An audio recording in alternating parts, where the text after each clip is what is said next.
Hi, my name is Lieutenant Gary Asphalt, and welcome to another damn map, Zarqwa Hydroelectric.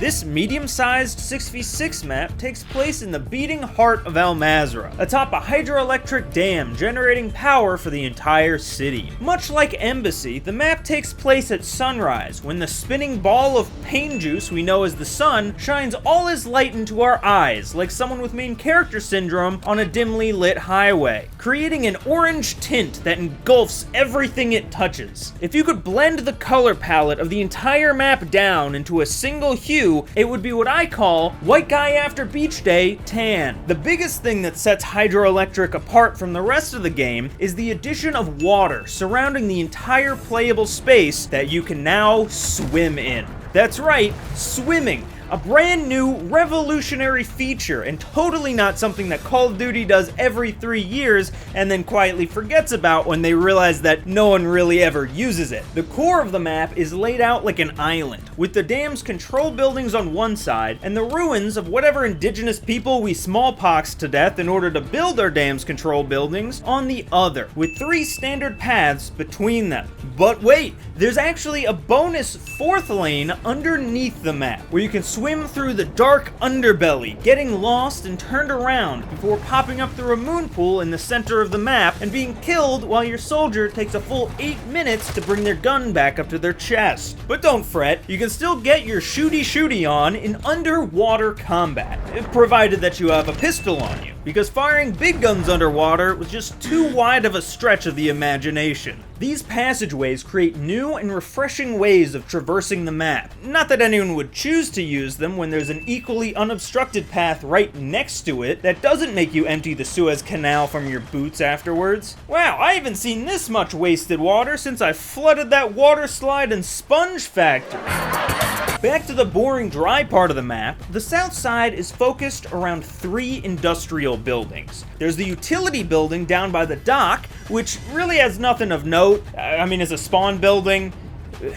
It's about all I got, man. The control room is on the west coast and offers a good overwatch position on the top of the stairs looking down on the center, with outdoor patio space for barbecues and unwinding after a long day. Take the pointless door over to the in-ground pool out back, which connects into that spiderweb of dark diving dungeons I was mentioning earlier, or you can jump across it to get to the generator building. Another solid 2-story spot with another pointless door and another power position overlooking the no man's land in the center. What's special about this building is that there's a staircase in the back that you can take up to the top level. Or if you're not a lame little baby boy, you can climb up over these barrels. Just don't try it on the front side, because it's impossible, even though almost every other building, rock, or piece of foliage on the map is able to be mounted and parkoured like it's 2008 again. Spawn on the ruin side instead?